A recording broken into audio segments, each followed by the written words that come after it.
오늘은 교회력으로 성령 강림주일입니다. 이 성령이 강림한다고 하는 것은 예수님께서 이미 제자들에게 여러 번 말씀하셨습니다. 예수님이 받으실 순환, 또 예수님이 다시 살아날 부활, 그리고 그 후에 성령이 임하는 성령 강림, 이 모든 것들은 이미 예수님이 십자가에 돌아가시기 전에 제자들에게 다 알려준 말씀들입니다. 요한복음에 보면 내가 아버지께로부터 너에게 보낼 보혜사, 곧 아버지께로부터 나오시는 진리의 성령이 오실 때 그가 나를 증언할 것이다, 이렇게 말씀하고 있고요. 진리의 성령이 오시면 그가 너희를 모든 진리 가운데로 인도할 것이다, 이런 말씀도 하셨습니다. 그리고 사도행전 1장에 보면 너희는 이 예루살렘을 떠나지 말고 여기에서 모여서 기도하면서 아버지께서 약속하신 그 성령의 강림, 성령이 임하기를 기다리라, 이렇게 분부하는 말씀도 나옵니다. 이제 예수님이 승천을 하신 후 열흘 되는 날, 다시 말하면 예수님이 부활하신 지 50일째 되는 날, 그래서 오순절이라고 그러죠. 그날 성령이 마가의 다락방에 모여 기도하던 성도들에게 강하게 임했습니다. 마치 강한 바람이 부는 것처럼, 또 뜨거운 불길이 타오르는 것처럼 성령이 각 사람에게 임하면서 거기서 모여서 기도하던 성도들이 성령의 능력을 받게 됩니다. 이 성령의 능력을 받으면서, 성령이 임하면서 놀라운 변화가 일어났습니다. 가장 외적으로 드러난 그런 변화는 그들의 언어의 변화였습니다. 방언이 터졌습니다. 이것은 세상의 언어가 아닙니다. 하나님으로부터 오는 언어, 이 방언이 터지면서 사람들은 방언하는 성도들을 보면서 그것을 이해하지 못함으로 해서 저들이 지금 술에 취했다라고 착각하는 사람도 있었습니다. 이런 방언 외에 더 놀라운 변화는 그들의 심령의 변화입니다. 겉으로 드러나는 방언, 이런 현상보다 더 중요한 것은 그동안 기도하던 이 성도들의 마음이, 심령이 굉장히 담대해졌다는 것입니다. 그들은 두려움의 문을 걸어 잠그고 모여서 기도했습니다. 여러 가지 박해의 상황에서 여러 가지 상황을 두려워했습니다. 걱정하고 염려했습니다. 그러나 성령이 그들에게 임하면서 그들은 그런 모든 두려움이 사라지고 걱정과 염려를 다 극복하고 담대히 문을 열고 나아가서 주님이 말씀하신 대로 예수님의 증인의 사명을 감당했습니다. 어떤 핍박과 박해도 그들은 두려워하지 않았습니다. 성령이 임하면서 그들은 사명을 감당하기 위해서라면 죽음도 두려워하지 않고 세상이 감당할 수 없는 그리스도인이 되어서 순교의 자리까지도 기꺼이 나아가는 그런 사람들로 변화되었습니다. 성령이 임하기 전과 성령이 임한 후에 그들의 삶은 완전히 달랐습니다. 여러분, 제자들의 모습을 보아도 우리가 사복음서에서 만나는 제자들의 모습과 사도행전에서 만나는 제자들의 모습은 확연히 다르다는 것을 알게 됩니다. 사복음서에 나오는 예수님을 따라다니던 제자들은 때로는 비겁했고, 때로는 용기가 없었고, 때로는 배신도 하고 무너지기도 하고, 이런 모습이었지만 사도행전에 나오고 있는 이 예수님의 제자들은 죽음을 두려워하지 않는 그런 그리스도의 용장들이 되었습니다. 담대했습니다. 평소에 인간의 약함과 부족함으로 감당할 수 없던 일들도 성령을 통해서 성령의 능력을 힘입으면서 감당할 수 있게 되었고, 자기의 힘으로 안 되던 것들이 성령의 도우심으로 말미암아서 가능하게 되는 이런 역사들이 일어났습니다. 우리가 하나님의 말씀을 따라 사는 것도 역시 성령의 도움을 받아야 됩니다. 예수님을 믿고 신앙생활을 하면서도 성령을 체험한 사람과 성령을 체험치 못한 사람과는 다를 수밖에 없습니다. 하나님의 택함받은 우리 성도의 본분을 감당하며 사는 것 역시도 성령의 도움을 받아야 됩니다. 오늘 본문에 나오는 말씀은 하나님의 택함받은 사람들이 살아야 할 중요한 삶을 말씀하고 있습니다. 이 역시도 우리의 의지만으로는 하기가 어려운 일들입니다. 그러나 성령의 도움으로 말미암아 우리가 마땅히 살아야 할 성도의 삶이라고 할 수 있습니다. 그 첫 번째 삶이 용서하는 사람으로 살라는 것입니다.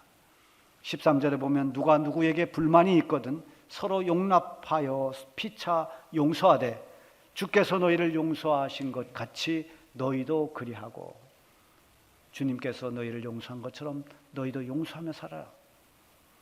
여러분, 사람 관계가 비틀렸을 때, 관계가 깨질 때, 어떤 깊은 상처를 주거나 또는 정말 상상하기 어려운 그런 배신을 하거나 큰 어떤 손해를 입히거나 이랬을 때 얼마나 큰 상처가 됩니까? 그래서 상대방을 미워하게 됩니다. 그 사람을 생각만 해도 분한 마음이 들어갑니다. 그래서 증오심이 점점 더 커지면서 그 관계가 갈등 관계로 갑니다. 이럴 때 쉽게 용서가 되질 않습니다. 용서한다고 마음 먹어도 그것이 마음 먹은 것처럼 용서가 될 수가 없습니다. 용서하겠다고 결심해도 그 사람이 나타나면 또 마음의 분노가 일어납니다. 여러분, 이것이 우리의 모습입니다. 그럼에도 불구하고 용서하는 것이 하나님의 뜻에 따르는 그런 삶이라고 하는 것입니다. 용서는 나의 감정만으로는 도무지 힘든 것입니다. 그래서 용서하려면 우리는 성령의 도움을 받아야 됩니다. 하나님의 인도하심을 받아야 됩니다. 성령을 통해서 나의 감정과 내 생각과 내 의지, 이 모든 것들이 하나님의 뜻에 초점을 맞추고 하나님의 말씀에 붙잡힌 바 되어야 합니다. 그러면 하나님 앞에서 자신을 보게 됩니다. 성령의 감동이 되고 하나님의 말씀에 은혜를 받으면 먼저 내 자신을 볼 수 있도록 합니다. 자기 자신을 봅니다. 성령께서 자꾸만 내 모습을 보게 합니다. 그래서 내가 누구인지를 비로소 깨닫게 합니다. 여러분, 가정에서도 아이를 키우다 보면 아이들이 도대체 누굴 닮았는지 저렇게 속을 썩이나, 왜 그렇게 말을 안 듣나, 왜 이렇게 애를 태우는가, 넌 도대체 왜 그러냐 하고 야단을 칠 때가 있습니다. 그럴 때 그 야단을 치는 아버지의 부모가 이렇게 보고 있다가 너는 어릴 때 더 했다, 이 한마디면 끝나는 겁니다. 아, 나도 그랬구나. 나도 그때 저렇게 아버지 속을 썩였구나. 여러분, 그러나 우리는 알지 못합니다. 잊어버립니다. 생각을 잘 못합니다. 우리가 하나님 아버지 앞에 섰을 때 너도 얼마나 큰 죄인인 줄 아느냐, 내가 내 죄를 용서했다, 이걸 깨닫기 시작하는 것입니다. 우리 자신을 봄으로써 상대방과의 어떤 관계를 보는 것이 아니라 내 자신을 봄으로써 용서가 시작되는 것입니다. 우리는 남의 눈에 있는 티는 잘 봅니다. 그러나 자기 자신에 있는 들보를 깨닫지 못합니다. 그래서 자꾸만 비판하려고 하고 용서를 하기가 어려운 것입니다. 용서하려면 상대방과의 관계에서 벗어나서 하나님 앞에서 나를 보는 것입니다. 나도 용서를 받았다는 것을 먼저 깨닫는 것입니다. 예수님이 십자가를 지신 것은 나를 용서해 주시기 위해서였습니다. 내 모든 짐을 우리 주님이 다 짊어지고 십자가에서 대신 죽으심으로 인해서 나의 모든 죄를 다 용서해 주신 것입니다. 나 대신 피를 흘려 주셨습니다. 이 용서로 인해서 우리는 지옥 형벌을 면하게 되었고 하나님의 자녀가 되어 구원의 기쁨을 누리게 됐습니다. 성경에 기록된 용서에 관한 말씀들이 쭉 나옵니다. 마태복음 18장에 보면 베드로가 예수님에게 물어봅니다. 주님, 형제가 내게 죄를 범하면 내가 몇 번이나 용서해 주면 되겠습니까? 7번까지 하면 되겠습니까? 이렇게 물었습니다. 7이라고 하는 숫자는 많은 걸 나타날 때 이 7이라는 숫자를 씁니다. 여러 번 용서해 주면 되겠습니까? 그때 예수님께서 대답하십니다. 7번이 아니라 7번을 70번씩이라도 용서해 줄지니라. 그러니까 용서는 얼만큼이라도 어떤 문제라도 반드시 용서해야 된다는 것입니다. 그러면서 한 비유의 말씀을 해 주십니다. 어떤 사람이 주인으로부터 1만 달란트를 빚졌습니다. 여러분, 달란트는 굉장히 큰 돈의 단위입니다. 근데 이 달란트를 1만 달란트를 빚을 졌는데 도무지 갚을 길이 없습니다. 평생을 애를 써도 갚을 수 없는 그런 많은 돈입니다. 그래서 주인이 불쌍히 여기고 그 빚을 다 탕감해 줬습니다. 없던 걸로 하겠다. 이 1만 달란트의 빚을 탕감받은 이 사람이 돌아오다 한 사람을 만납니다. 그 사람은 자기에게 빚진 사람입니다. 그 사람이 진 빚은 100데나리온입니다. 데나리온은 달란트에 비하면 아주 적은 돈입니다. 그도 역시 갚을 길이 없어서 호소하지만 들어주지 않습니다. 그리고 그를 옥에 집어넣습니다. 이 사실을 주인이 알고 탕감받은 모든 걸 취소하고 그를 감옥 옥에 집어넣었다는 그런 비유의 말씀을 예수님이 해주십니다. 그러면서 마태복음 18장 35절에 이렇게 말씀하세요.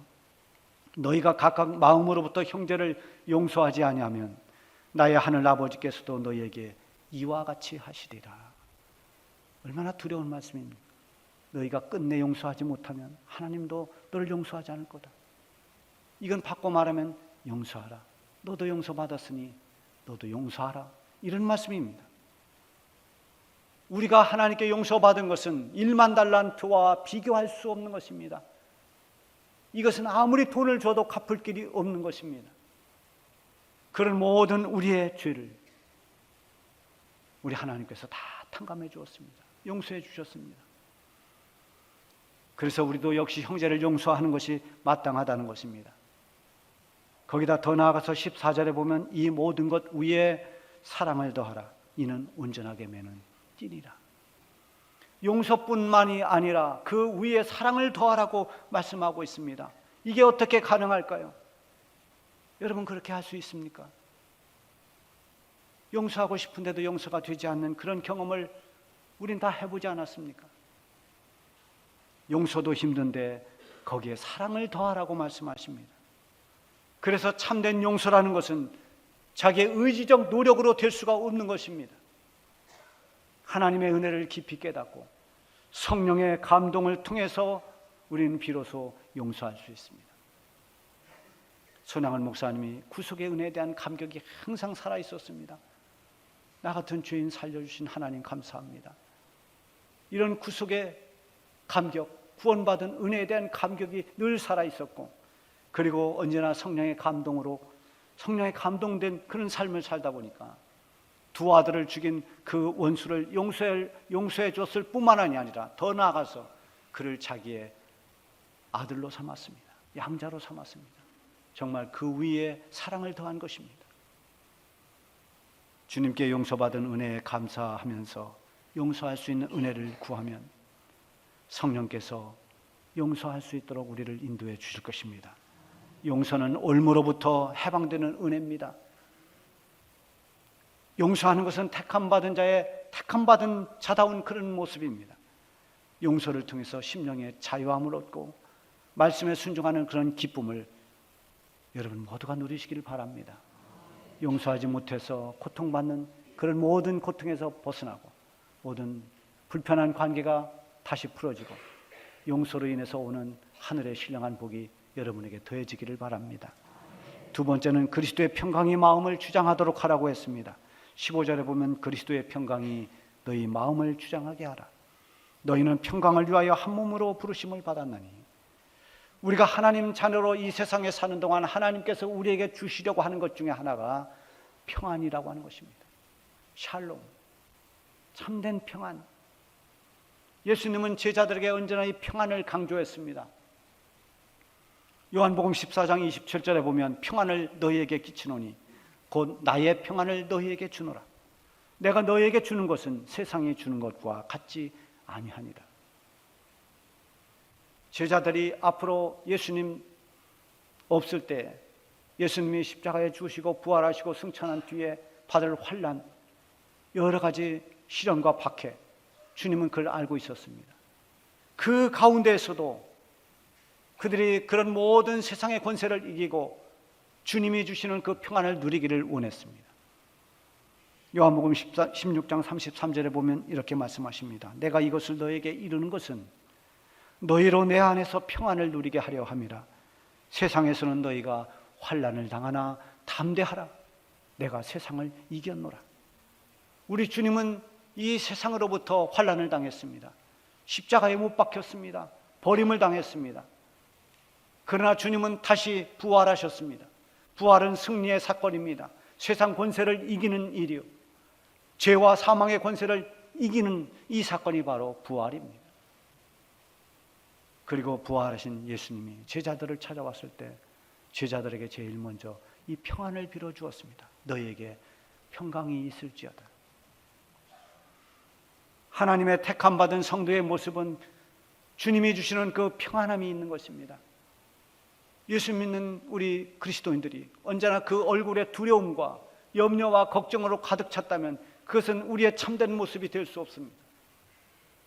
이 세상은 우리를 두렵게 하고 세상은 여러 가지 우리를 염려하고 걱정하게 만들지만 그런 가운데서도 여러분들의 얼굴이 주님이 주시는 평안으로 환할 수 있어야 됩니다. 그것이 그리스도인의 모습입니다. 그리스도의 평강이 너희 마음을 주장하라고 말씀하고 있습니다. 여러분, 언제 우리가 이렇게 평안함으로 가득 차게 될까요? 성령이 충만할 때입니다. 성령이 충만하면 주님이 주시는 평안이 우리 속에 가득하게 됩니다. 스데반이 성령이 충만했습니다. 그래서 복음을 증거할 때 사람들이 마음의 찔림을 받고 이를 갈며 돌을 들어 스데반에게 던졌습니다. 스데반은 이 일로 인해서 돌에 맞아 순교당합니다. 그러나 죽어가는 스데반의 얼굴은 일그러지지 않았습니다. 오히려 그의 얼굴은 해같이 빛나고 그의 얼굴에는 평안함이 가득했습니다. 그야말로 세상에 줄 수 없는 평안을 찾아볼 수 있었을 것입니다. 하늘이 열리고 예수님이 하나님 보좌 우편에 앉은 것을 내가 본다고 스데반은 죽어가는 순간에 그렇게 말합니다. 그러니 어찌 그 얼굴에 근심이 있겠습니까? 죽음의 공포로 가득 찬 얼굴이 아니라 이 세상에 줄 수 없는 주님이 주시는 평안으로 가득했던 것은 그 성령으로 충만했기 때문입니다. 여러분, 이것은 스데반처럼 특별한 사람에게만 있는 일은 아닙니다. 누구든지 성령의 인도하심을 받고 성령이 충만하면 어떤 상황에서도 그리스도의 평강을 누릴 수가 있습니다. 이것은 여러분들이 누릴 수 있는 특권입니다. 주님께서 여러분에게 그리스도의 평강이 너희 마음을 주장하라고 그렇게 말씀하십니다. 주님의 평강은 우리의 환경을 초월하는 것입니다. 그것은 위로부터 오는 것입니다. 그리고 이 주님의 평안이 우리 마음을 주장하려면 언제나 평안을 사모하고 구해야 됩니다. 하나님 택함 받은 성도들은 하나님 앞에 기도할 때 이 평안을 기도하기를 바랍니다. 하나님, 오늘도 저의 마음에 평안을 주십시오. 여러 가지 불편한 일을 만난다 하더라도 주님이 주시는 평안을 내가 누릴 수 있게 해주십시오. 이게 굉장히 중요한 기도입니다. 여러분, 어디를 갈 때 불안한 마음으로 어떤 만남을 할 때 또는 어떤 일을 해결할 때 하나님, 제 마음에 평안을 주십시오. 여러분이 하나님 앞에 이렇게 예배 드리러 나올 때 아마 각 사람이 가지고 있는 여러 가지 일들이 있을 겁니다. 오늘 아침에도 걱정하는 일, 또 두려운 일, 또 마음 상하는 일, 이런 일을 가지고 나온 사람들도 있을 겁니다. 그러나 예배하는 이 시간 성령이 임하고 성령이 우리를 다스릴 때 나도 모르는 평안이 찾아옵니다. 여러분, 예배를 드리면서 마음이 평안하면 그것은 이미 하나님의 은혜가 터치되는 것입니다. 평안을 구해야 됩니다. 평안을 주세요라고 기도해야 됩니다. 그것은 우리 자신의 평안을 위해서 기도할 뿐만 아니라 우리의 가족의 평안을 기도해야 합니다. 우리 가정의 평안을, 또 우리 교회의 평안을, 이 사회의 평안을, 이 나라의 평안을 위해서 우리는 기도해야 할 책임이 있습니다. 평안을 구할 뿐만 아니라 내 평안이 아니라 내 평안뿐만이 아니라 내가 속해 있는 가정과 공동체와 나라를 위해 평안을 구해야 됩니다. 누가복음 10장 5절 6절에 보면 어느 집에 들어가든지 먼저 말하되 이 집이 평안할지어다 하라. 만일 평안을 받을 사람이 거기에 있으면 너희의 평안이 그에게 머물 것이요 그렇지 않으면 너희에게로 돌아오리라. 어느 집에 가든지 그 집을 위해서 평안을 빌어주라는 것입니다. 하나님이 이 집에 평안을 주시옵소서. 그 평안이 그 집에 합당하면 그 집에 빌어준 평안이 임할 것이요 그 집이 그 평안을 받기에 합당치 않으면 내가 빌었던 그 평안이 너에게 돌아올 것이다 라고 말씀하고 있습니다. 왜 이렇게 평안을 강조할까요? 마음에 평안이 없으면 모든 것을 제대로 감당할 수가 없습니다. 사람 관계가 깨지고 신앙생활도 안정을 찾기가 어렵습니다. 평안할 때 이해와 배려심이 깊어집니다. 평안할 때 주님과의 관계가 좋아집니다. 평안하면 사람과의 관계도 훨씬 나아집니다. 평안에서 오는 유익은 한두 가지가 아닙니다. 주 안에서 평안을 누리는 모습, 그것이 하나님의 택함 받은 사람의 진정한 모습입니다. 그리스도의 평안이 여러분 가운데 충만하기를 바랍니다. 그리고 세 번째는 택함 받은 자들의 삶이 감사의 삶이 되어야 한다는 것입니다. 오늘 본문 15절 하반절에 보면 너희는 또한 감사하는 자가 되라. 16절 하반절에도 감사하는 마음으로 하나님을 찬양하고 17절에도 또 무엇을 하든지 말에나 일에나 주 예수의 이름으로 하고 그를 힘입어 하나님 아버지께 감사하라. 15절, 16절, 17절 매 절마다 감사를 강조하고 있습니다. 예수님을 믿고 성령의 감동을 받으면, 은혜를 받으면 변화되는 것 가운데 하나가 언어입니다. 말이 바뀝니다. 말이 달라집니다. 말이라고 하는 것은 그 사람이 마음에서 나오는 것입니다. 그 사람이 생각에서 나오는 것입니다. 하나님의 은혜를 모르다가 은혜를 받고 나면 생각이 달라집니다. 그 마음이 변화됩니다. 그러니까 말도 자연스럽게 달라집니다. 무엇보다도 그 말의 특징 가운데 하나가 무엇이냐면 전에는 입만 열면 불평하던 사람이 은혜를 받고 나면 감사의 말이 나오기 시작합니다. 성령의 감동을 받으면, 은혜를 받으면 자꾸만 감사가 자기 입술에서 터져 나옵니다. 그래서 어느새 입술에 감사의 열매를 맺게 되는 것입니다. 이런 감사 역시도 그 원인을 내 형편에서, 내 조건에서 찾는 것이 아닙니다. 감사의 원인은 하나님으로부터 오는 것입니다. 그래서 우리 성도들의 감사를 그럼에도 불구하고의 감사라고 그렇게 말합니다. 내가 가난함에도 불구하고, 내가 지금 비록 실패했음에도 불구하고, 지금 비록 많이 힘들고 어려움에도 불구하고, 그럼에도 불구하고 감사할 수 있는 것은 그것은 하나님께서 우리 그리스도인들에게 주는 그런 축복의 감사입니다. 이 감사를 누리라는 것입니다. 이렇게 감사하며 살라는 것입니다. 여러분, 이렇게 하나님의 택함 받은 자로 용서하며 살고 주님의 평강을 누리며 살고 그리고 감사하며 사는 이 삶이 우리가 살아야 할 마땅한 삶이기는 하지만 이런 삶이 결코 그렇게 쉽고 간단한 것만은 아닙니다. 그러나 이 삶이 쉽지 않다고 해서 이 삶을 포기하거나 이 삶을 외면해서는 안 됩니다. 이것은 반드시 우리가 하나님의 부름받은 모든 성도들이 비록 어렵더라도 반드시 실천하고 지키며 살아야 할 우리 성도의 본분입니다. 그러기 위해서 오늘 1절에 나오는 두 가지를 꼭 마음에 새겨야 됩니다. 하나는 너희는 하나님이 택하셨다라는 것입니다. 나는 하나님이 택한 사람이다.